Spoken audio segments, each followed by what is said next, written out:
Alright guys, so the dropshipping business model has been heavily hyped on social media and often portrayed as an easy way to generate passive income with minimal work. But is that really the case? A lot of people dive in believing they can make easy money only to face the harsh financial realities. I've got some experience in this area, having personally built a £6 million online store, and in this deep dive, I'm going to break down the realistic numbers of running a dropshipping store on a modest side hustle budget of £300 a month. And spoiler alert, you'll be lucky to turn a profit. However, there's one crucial factor that can make or break your success in dropshipping. Master this, and you might just beat the odds. So, let's get into it.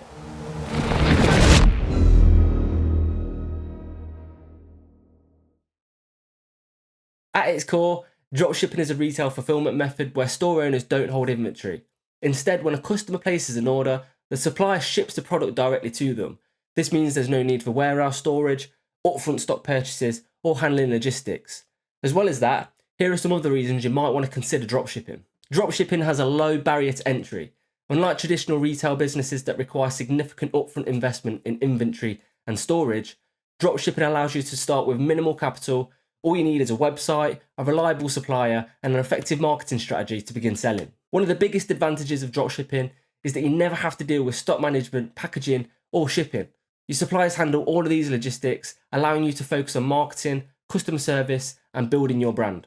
And since dropshipping stores operate entirely online, you can run your business from anywhere with an internet connection. Whether you're working from home, traveling, or managing multiple ventures, this business model offers the ultimate flexibility. And finally, because you don't have to purchase inventory up front, you're not stuck with unsold stock if a product doesn't perform well. This significantly reduces the financial risk compared to traditional retail models where unsold stock inventory can lead to major losses. While these advantages make dropshipping an attractive option, success doesn't come automatically. We're going to discuss what you need to do with a dropshipping store to succeed with this business model and avoid common pitfalls. So let's talk about setting up your dropshipping website. Setting up your store on Shopify is quick and easy. It's one of the best e-commerce platforms to get started. However, it's essential to invest time in customizing your store, as using a default theme with minimal branding can make your store look unprofessional. A basic Shopify plan costs £25 a month or £300 a year, and you'll also need a domain name for your store, which will cost about £15 a year. These initial costs set the foundation for your online store, but customization and branding are key to standing out. In addition to Shopify, you'll also need to sign up for a dropshipping marketplace or automated ordering dispatch platform like autods. This software lets you choose products, sync them with your store, and automatically manage the order process when a customer places an order. The cost of autods is about £40 a month, £30 for the basic subscription, plus £10 for essential add-ons like auto order processing, which will be crucial. So, we have a monthly cost for running our store, which will be about £66, £25 for Shopify, £40 for autods, and about £1 for the domain when you spread that domain cost over the year for easier budgeting. Once your store is set up, you can easily select products from autods, sync them to your Shopify store, and start marketing them to customers. This software will manage the order process, allowing you to efficiently fulfill customer orders and begin generating sales. I want to touch on this though. When selecting products on a platform like autods, you'll notice a few key limitations straight away. Many of the items available are low quality, generic products that are often oversaturated in the market. And this is largely because of how easy it is for dropshippers to access and sell these products, leading to high competition.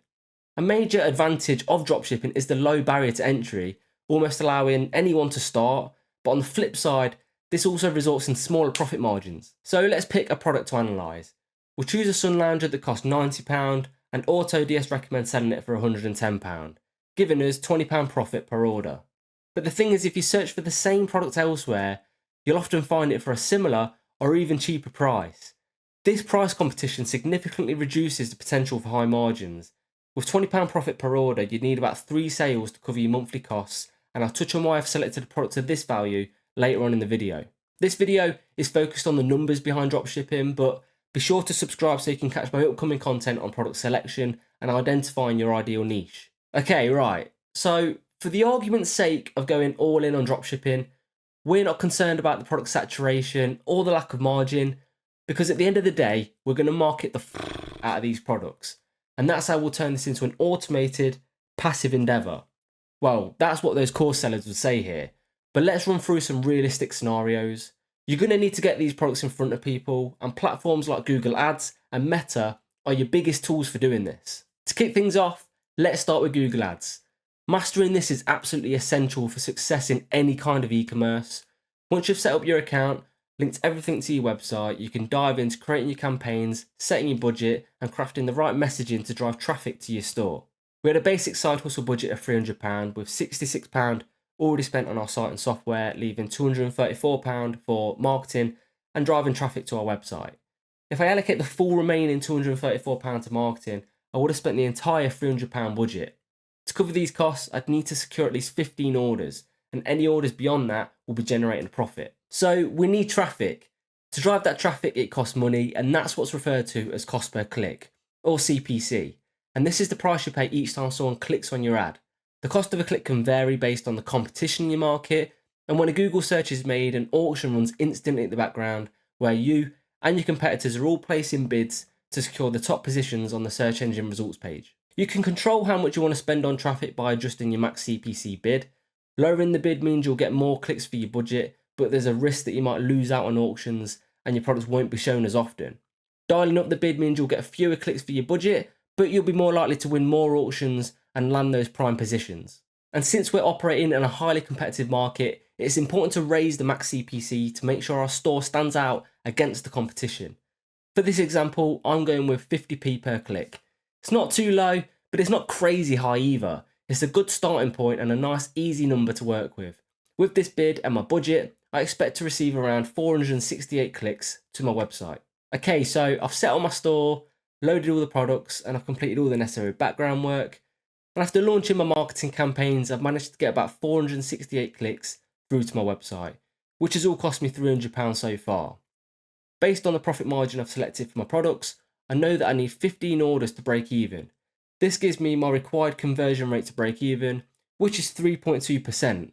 Now this figure doesn't account for any organic traffic, but I'll dive into my thoughts on that later. Achieving a 3.2% conversion rate is a tough target, and let me make that clear, anything less than 3.2% means we'll lose money. But for those who think it might be an easy task, just check out these typical conversion rates. Shopify stores, for example, average just 1.4%, and hitting 3.2% or above places you in the top 20% of all Shopify stores, according to Shopify's blog. Conversion rates can vary widely across different categories and store types.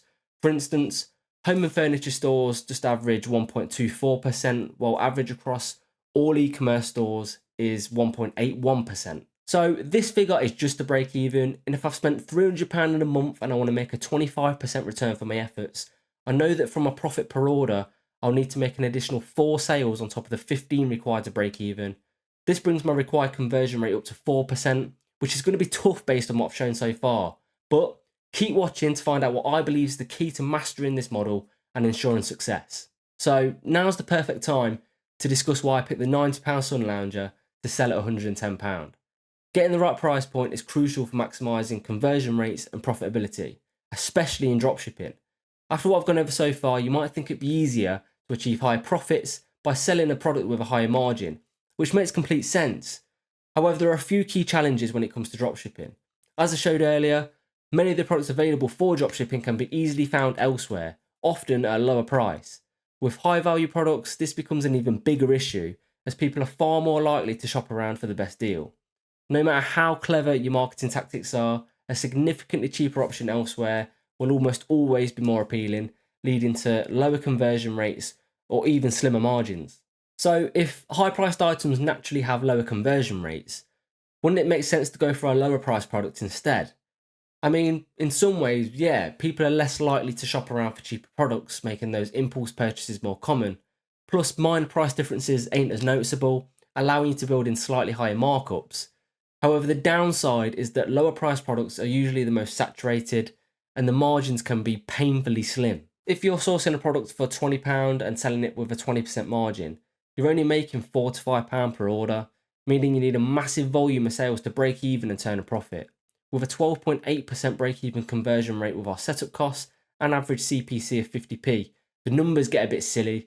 So while higher priced items require a lower conversion rate to break even, their naturally lower conversion rates make them just as challenging as lower priced items which convert better but require significantly more sales. And that's why I believe that a product around the £100 mark is the sweet spot. It's expensive enough to allow for a decent profit on each order, but not so high that people feel compelled to shop around for a cheaper alternative. At this price point, customers believe they're paying for something of quality rather than a cheap disposable item. And if you can effectively communicate that quality message on your landing page, you've got a solid chance of making it work. Right, so dropshipping is often promoted as something that can make you decent money. So let's look at the figures. Scaling your marketing spend is an important consideration when running a dropshipping store, as this is your main financial risk. The store costs around £66 a month to operate, but this will likely increase as you invest in branding and additional apps to enhance functionality. Looking at the numbers realistically, if I aim to make even just £500 in profit per month with our current setup and product selection, I'd need to generate 40 sales, assuming £20 profit per order. Based on our original £300 budget, that would be a conversion rate of 8.5%, which is extremely high and difficult to achieve. A more realistic but still ambitious target would be just under 3%. To hit this, I'd need to invest £3,000 in advertising. Breaking it down, £3,000 spent at an average CPC of 50p would generate 6,000 clicks. At a 2.97% conversion rate, this would result in 178 sales. With 178 sales, the total revenue would exceed 19.5k. After deducting the product costs, I'd be left with just over £3,500 in profit. However, once I subtract the £3,000 marketing spend and the £66 website costs, my final profit is just £500. While this technically shows a 16% return on investment, it relies on maintaining that high 2.97% conversion rate. The real change lies in the break-even point. Our break-even conversion rate in this scenario is 2.55%, meaning anything lower results in a loss. So there's little room for error, especially since this example assumes a 50p CPC, which could be higher, and doesn't factor in returns, refunds, or damages. This isn't the widely promoted idea of dropshipping, where people claim they can make substantial money with minimal investment. As well, let's be honest, 178 orders for £500 in profit is crazy. I hope it's becoming clear that the slim margins in dropshipping don't align with the aggressive marketing required to stand out in such a saturated market.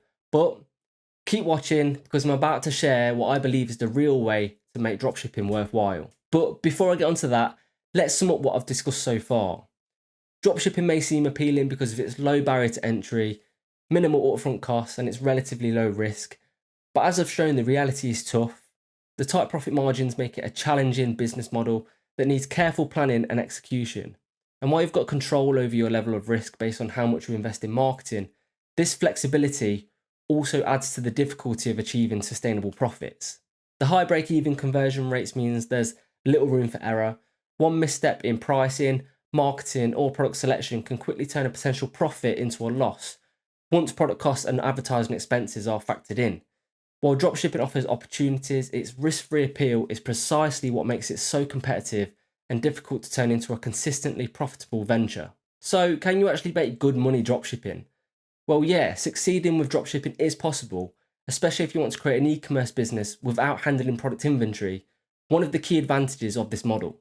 While paid ads may not necessarily be the ultimate solution, there is one crucial aspect that gets overlooked all the time: organic traffic. This is where people find your store through Google search and shopping results, but not through sponsored sections, making it a pure SEO exercise. Now, this will be difficult and time consuming to rank highly in a saturated market, particularly with a new site that has no history, and it definitely won't happen overnight. But by building a brand and consistently optimizing your store, any organic sales you generate will yield the full profit per order. This massively reduces the number of orders needed to hit a profit target. Going back to our £500 target, this might only require 28 organic orders instead of the 178 through paid ads. Since SEO is a slow-moving, ongoing process, you should use this combined with a paid marketing strategy to compound your marketing returns. What I mean is, to maximise your chance of success, combine your SEO efforts with paid ads in a way that allows for continuous growth. Start by setting a low maximum CPC in your campaigns, as this will afford you more traffic at a lower break-even conversion rate, though you may not always win auctions. If you notice that you're not spending your full budget, gradually increase your max CPC to gain more exposure. Once you find the right balance, closely monitor your campaigns to ensure they stay above that break-even conversion rate. As I showed you earlier, you can make a decent return from dropshipping by scaling your marketing spend, but it means dumping a lot of money into ads. So start with a small budget to keep your risk low and reinvest any profits each month into the following month's marketing budget. By compounding your returns in this way, you can steadily grow your marketing budget until you reach a sustainable profit level that allows you to take an income while continuing to reinvest profits back into marketing and scaling your business. Always keep an eye on your break-even conversion rate to ensure long-term profitability. That said, there's no getting around the fact that high break-even conversion rates with paid ads are inevitable with dropshipping, given the slim margins.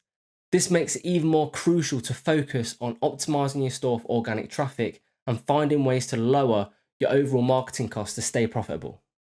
Let me know in the comments if you want me to do a more in-depth breakdown of this strategy, explaining exactly how to manage your revenue and budget each month to properly scale. If you found this information useful, be sure to subscribe to the channel for more content like this.